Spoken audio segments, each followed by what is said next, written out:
morning, good afternoon, and good evening to all the students, teachers, and parents. Welcome in the Bridge Course series by My Online English Class, Day 13, Subject English, and Class 10th. Students and teachers, in the last video, we have discussed about the activity number 1 related to this learning outcome or competency. And in this video, we are going to discuss about activity number 2 that is related to the same learning outcome or competency. मागच्या व्हिडिओमध्ये आपण WH प्रश्नांशीच related activity बघितली आणि त्याचा पुढचा भाग आपण या व्हिडिओमध्ये पाहणार आहोत. पुढची ऍक्टिव्हिटी या व्हिडिओमध्ये पाहणार आहोत. The learning outcome is to enable students to frame WH questions after looking at a picture or reading a text. This is a very important learning outcome for students. When a student sees a picture or when he reads a text or a passage, he should be able to ask questions based on that. त्या ठिकाणी जे काही चित्र असेल, जे काही passage दिलेला असेल त्याच्यावर आधारित प्रश्न विद्यार्थ्यांना विचारता येणं अतिशय महत्त्वाचं आहे. To ask a question is a very important skill. हे खूप महत्त्वाचं स्किल आहे जे आपल्याला पुढील आयुष्यात जाऊन उपयोगी पडतं. Then instructions for teachers and parents और फॅसिलिटेटर्स. शिक्षकांसाठी, पालकांसाठी काय सूचना आहेत? Check whether the students can say the questions related to a topic with different WH words. एखादा तुम्ही त्यांना विषय दिलाय तर त्याच्यावर आधारित प्रश्न विचारायचे विद्यार्थ्यांनी, पण ते विचारत असताना विद्यार्थी वेगवेगळे WH वर्ड्स वापरतायत की नाही, की फक्त व्हॉट वापरतायत, की फक्त हू वापरून सगळे प्रश्न विचारतात, हे बघायचं. आणि जर तसं होत असेल तर त्यांना मोटिवेट करायचं. टीचर और parent has to motivate the students to use different WH words. Ask the structure of the questions. त्या क्वेश्चनचं स्ट्रक्चर कसं आहे, WH वर्ड कुठे येतो, सब्जेक्ट कुठे असतो, मग वर्ब कुठे येतं, हेल्पिंग वर्ब कुठे येतं. This all has to be discussed properly in the class. Then see if they can relate the WH word with their function. अर्थात विद्यार्थ्यांना जर त्या WH वर्डचं फंक्शन कळालं तरच विद्यार्थी योग्य तो प्रश्न विचारू शकतात. तरी सुद्धा ज्या वेळेला प्रश्न विचारतील विद्यार्थी त्यावेळेला शिक्षकांनी त्याचं काम काय आहे त्या प्रश्नामध्ये त्या WH वर्डचं हे एकदा विचारायचं आणि त्यांचं जर काही कन्फ्युजन असेल तर ते दूर करायचं. For example, if the student wants to know more about the timing and if he is using WH word what, then it is not proper.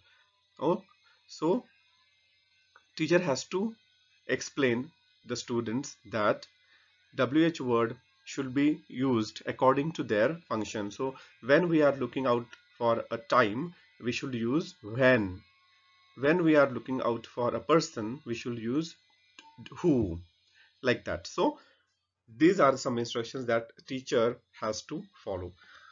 आता विद्यार्थ्यांच्यासाठी instructions बघा. Instructions for students. Try to relate the WH words to the given advertisement. या ठिकाणी तुम्हाला advertisement दिलेले आहेत. आपली ही जी काही activities आहे ह्या इंटरेस्टिंग केलेल्या आहेत. There are some advertisements which will be coming on the next slides. त्या ऍक्टिव्हिटीज ऍडव्हर्टाइजमेंट बघून त्याच्याशी रिलेटेड प्रश्न आपल्याला विचारायचे आहेत मुलांनी. Make a list of WH questions. तुम्हाला त्याची लिस्ट करायची आहे. Now the first learning activity is complete the following questions. या ठिकाणी WH वर्ड सुरुवातीला दिलेले आहेत आणि क्वेश्चन ब्लँक आहे सगळा. तुम्हाला स्वातंत्र्य आहे, तुम्ही हवं तशा प्रकारे तुम्हाला येईल त्या प्रकारे सोप्या पद्धतीने किंवा थोडंसं अवघड पद्धतीने तुम्ही ही ऍक्टिव्हिटी सोडवू शकता. हू, आता हू हा WH वर्ड वापरलाय, तुम्ही कम्प्लीट करायचा. Who is your best friend, where is your house or where is your school located, किंवा where are you going. त्यानंतर what can be done in this situation. या सिच्युएशन मध्ये काय केलं जाऊ शकतं, अशा प्रकारचे प्रश्न विचारू शकतो आपण. why did you come late. तू उशिरा का आलीस. then when is your birthday. तुझा बर्थडे केव्हा आहे. असे सोपे सोपे प्रश्न आपण या ठिकाणी तयार करू शकतो. अर्थात विद्यार्थ्यांनी सोप्याकडून अवघडाकडे जायचं आहे. आपण 10वीला आहोत त्यामुळे त्या इयत्तेनुसार आपण प्रश्न तयार करू शकतो. तुम्हाला जर काही अडचण असेल तर तुम्ही पुस्तक वापरू शकता. आपलं पाठ्यपुस्तक जे आहेत त्यातले प्रश्न कसे लिहिलेत ते पहा आणि मग त्यानुसार तुम्ही प्रश्न लिहू शकता. Then activity 2. Here is an advertisement given, and you have to observe the picture carefully, and you have to ask at least 5, or you have to frame at least 5 WH questions. या advertise वरती आधारित किमान 5 प्रश्न आपल्याला विचारायचे आहेत. मग प्रयत्न करायचा की सगळे WH वर्ड्स तुम्ही त्या ठिकाणी वापराल. 5 WH वर्ड्स तुम्ही त्या ठिकाणी वापराल असं आपण समजूया. आता पहिला WH वर्ड वापरू शकतो आपण who is playing in the advertisement. कोण खेळतंय. What is the advertisement about. ही ऍडव्हर्टाइजमेंट कशाबद्दल आहे. व्हॉट आला आपण. व्हेन वापरू शकतो. When can we use this detergent powder. Okay. किंवा व्हाय वापरायचं आपल्याला. Why should we use Surf Excel. आपण सर्फ एक्सेल का वापरावी. त्यानंतर how can we buy Surf Excel किंवा where can we buy Surf Excel from. दाग अच्छे है ही याची टॅगलाईन आहे. व्हॉट इज मीन बाय दाग असं आपण लिहू शकतो. तर अशा प्रकारे किमान 5 प्रश्न आपल्याला या ठिकाणी लिहायचे आहेत. किंवा आपण विचारू शकतो how many boys are playing in this advertisement, और how many children are there in the advertisement. अशा प्रकारे आपण विचारू शकतो प्रश्न. Where the boys are playing. Where are the boys playing. I am extremely sorry. Where are the boys playing. अशा प्रकारचे प्रश्न किमान 5 प्रश्न आपल्याला या ठिकाणी लिहायचे आहेत. त्यानंतर activity number 3. Write 5 questions to be asked on the passage given below. एक पॅसेज दिलेला आहे, त्याच्यावर आधारित 5 प्रश्न आपल्याला विचारायचे आहेत. You have to frame at least 5 questions. You have to ask at least 5 questions based on the paragraph. आता आपण पॅरेग्राफ वाचणार आहे आणि ते वाचताच आपण कुठले प्रश्न तयार करू शकतो हे आपण बघणार आहे. Once upon a time, in a desert far away, there was a rose who was so proud of her beautiful looks. आता या ठिकाणी रोज आहे आणि here the rose is proud of her beautiful looks. त्याला आपल्या सौंदर्यावरती काय थोडक्यात गर्व आहे. कुठे आहे रोज. In a desert far away. So we can write, you can ask question, where is the rose? किंवा what is the rose proud of? रोज कुठे आहे. What is the rose proud of? त्याला कशाचा गर्व आहे. किंवा इथे लिहिले ही the rose is proud of, was so proud of her beautiful looks. मग how is a rose? रोज कसा आहे. ब्युटिफुल आहे. सो आपण काय वापरलं. व्हेअर वापरलं, व्हॉट वापरलं अँड हाऊ वापरलं. Then her only complaint was growing next to an ugly cactus. त्याची एकच तक्रार होती. काय तक्रार होती की त्याच्या समोर काय होतं. एक अगली कॅक्टस होतं. हे डेझर्ट आहे म्हणजे वाळवंट आहे. त्या ठिकाणी रोज होता आणि त्याच्या समोर कॅक्टस म्हणजे निवडुंग. आणि आपल्या सगळ्यांना माहिती आहे निवडुंग हे काही फार अट्रॅक्टिव्ह दिसत नाही. अगली म्हणजे कुरूप थोडक्यात. So the rose was very beautiful and her complaint was there that there is ugly cactus in front of the rose. आता ही कंप्लेंट आहे. मग आता आपण विचारू शकतो what was the complaint of the rose. What was the complaint of the rose. त्याची काय complaint होती. किंवा where was the ugly cactus situated. Where म्हणजे कुठे होतं. किंवा how was the cactus. The cactus was ugly. अशा प्रकारे आपण खूप प्रत्येक ओळीवर एक प्रश्न तयार होऊ शकतो. तुम्ही किमान 5 प्रश्न लिहायचे आहेत. Every day the beautiful rose would insult and mock the cactus on his looks and while the cactus remained quiet. All while the cactus remained quiet. Rose काय करायचं. हे रोज उठसूट त्या बिचाऱ्या कॅक्टसच्या कुरूपपणावरती त्या काय करायचं. त्याला इन्सल्ट करायचं, त्याच्यावर हसायचं. आणि the cactus would not say anything. ते कॅक्टस काहीही बोलायचं नाही. All the other plants nearby tried to make the rose see sense but she was too swayed by her own looks. बाकीच्या आजूबाजूचे जे प्लांट्स होते त्यांनी काय केलं, तिला समजून सांगण्याचा प्रयत्न केला रोजला. मात्र she was too swayed by her own looks. मात्र तिला स्वतःच्या सौंदर्याशिवाय इतर काहीही दिसत नव्हतं. आता या ठिकाणी एक वाक्य आहे बघा, all the other plants nearby try to make the rose see sense. म्हणजे try to convince the rose. मग तुम्ही प्रश्न विचारू शकता, who all tried to convince the rose. कोणी कोणी तिला समजवण्याचा प्रयत्न केला. या ठिकाणी हू हा शब्द आलाय. तर अशा प्रकारे प्रश्न विचारू शकता तुम्ही. पुढचा पॅराग्राफ बघूया. One scorching summer the desert became dry and there was no water left for the plants. एका म्हणजे कडक उन्हाळ्यामध्ये, स्कॉर्चिंग समर म्हणजे अतिशय कडक उन्हाळा, काय झालं, ऑलरेडी ते डेझर्ट होतं आणि उन्हाळा खूपच कडक असल्यामुळे डेझर्ट काय झालं, it became dry and there was no water left for the plants. आणि अजिबात पाणी त्या ठिकाणी प्लांटसाठी राहिलं नाही. The rose quickly began to wilt. आणि मग रोज काय व्हायला लागलं, पाणी नाही मिळाल्यामुळं रोज सुकायला लागलं, मान टाकले त्याने. Her beautiful petals dried up losing their lush color.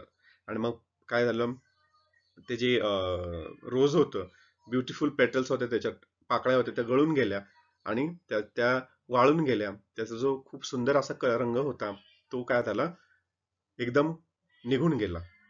तर या ठिकाणी आपण असा प्रश्न विचारू शकतो, what happen to the rose in the scorching summer. म्हणजे स्कॉर्चिंग समर मध्ये रोजच्या बरोबर काय झालं, किंवा why the desert become dry. Why हा WH वापरू शकतो, WH वर्ड वापरू शकतो. Why the desert became dry. का डेझर्ट वाळलं, because there was a scorching summer. तर अशा प्रकारे तुम्हाला याच्यातून वेगवेगळे प्रश्न तयार करता येतात. आता आपल्याला फक्त प्रश्न तयार करायचे होते, त्यामुळे आपण ह्या स्टोरीचं मॉरल बघितलं नाही. पण कॅक्टस मध्ये पाणी असतं आपल्याला माहिती आहे, त्यामुळं कॅक्टस त्या स्कॉर्चिंग समर मध्ये पण जगलं. मात्र ज्या सौंदर्याचा त्या रोजला गर्व होता, त्या सौंदर्याने त्याला काय उन्हाळ्यात मदत केली नाही. म्हणजे आपण फक्त सौंदर्य न बघता माणसाचे गुण बघितले पाहिजेत.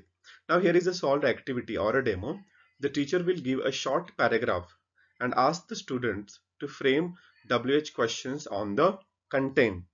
शिक्षक काय करणार आहे, एक पॅराग्राफ देणार आहे विद्यार्थ्यांना, and the teacher will ask students to frame WH questions on the content. त्याच्यावर आधारित WH questions लिहायला सांगणार आहेत. Here is practice. Here are some advertisement posters given for practice. तुम्ही हे ऍडव्हर्टाइजमेंट बघून याच्यावर आधारित 5 प्रश्न एका ऍडव्हर्टाइज वरती लिहायचे आहेत, तयार करायचे आहेत. आता या ठिकाणी बोर्नव्हिटाची ऍडव्हर्टाइजमेंट आहे, त्यानंतर 2M ची ऍडव्हर्टाइजमेंट आहे. तो we can easily frame 5 questions on that. For example, आपण ही विराट कोहलीची जाहिरात घेऊया. आपण पहिला प्रश्न विचारू शकतो, who is the player in the advertisement, what is name of the player in the advertisement. किंवा इथं काय आहे, 2M म्हणजे हे काहीतरी स्नॅक्स वगैरे, थोडक्यात असं काहीतरी आहे. तर आपण विचारू शकतो, when can we eat these snacks. किंवा इथं लिहिले बघा, ईट लॉट फिकर not. This is a tagline. What is the tagline of this advertisement.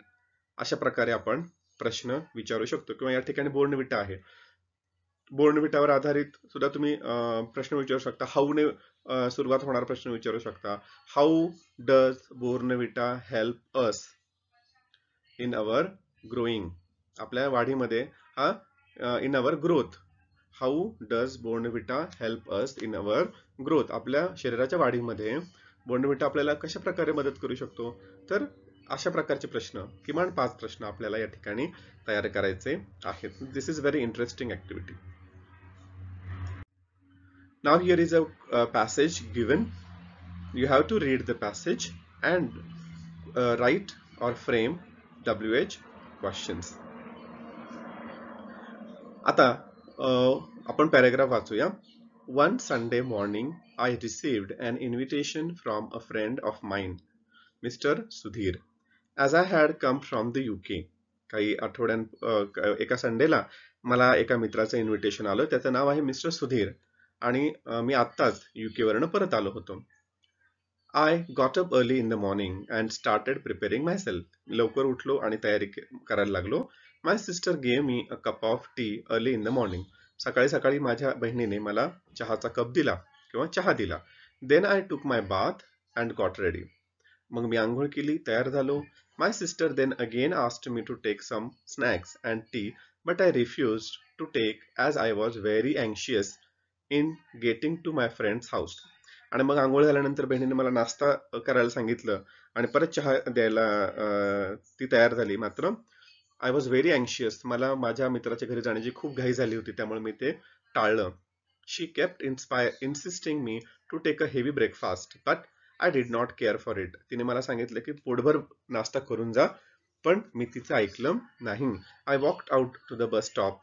Soon a bus came and I got into it and asked the conductor for a ticket for Babar lane.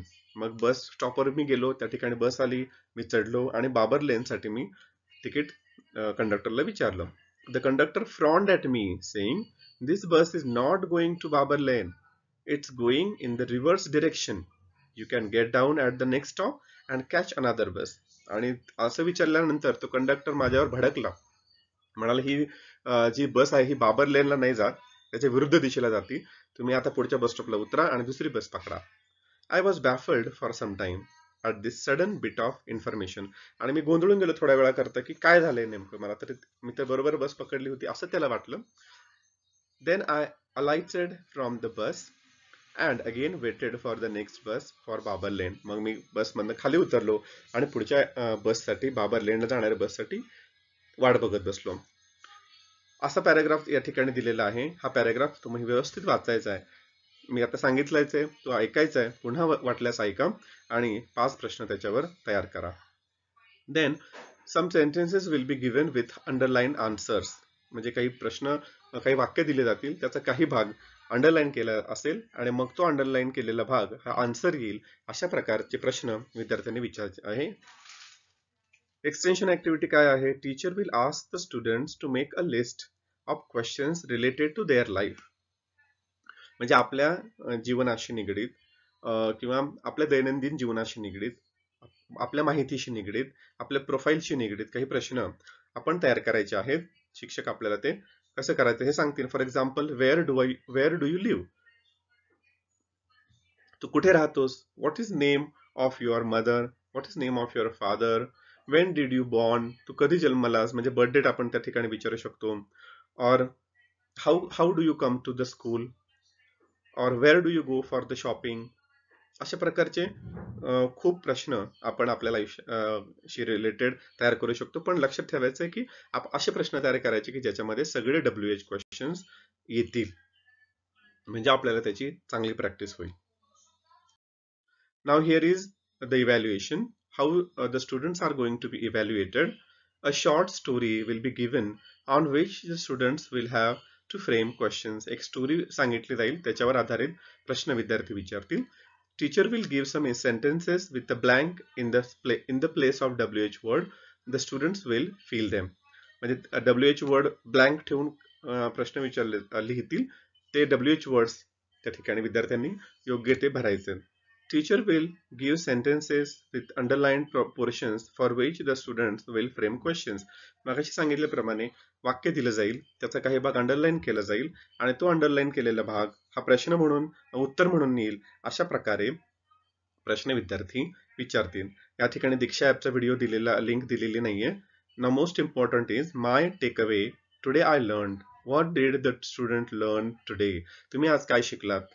The student will be able to frame WH questions as well as ask them. विद्यार्थी WH questions तयार करायला पण शिकतील आणि ते विचारायला सुद्धा शिकतील. लक्षात ठेवा, WH questions किंवा क्वेश्चन्स विचारणे हे खूप महत्त्वाचं स्किल आहे, जे आपल्याला आपण अवगत केलंच पाहिजे. So this was all about this activity. Now without wasting much time, let's move towards the next activity. Thank you and bye.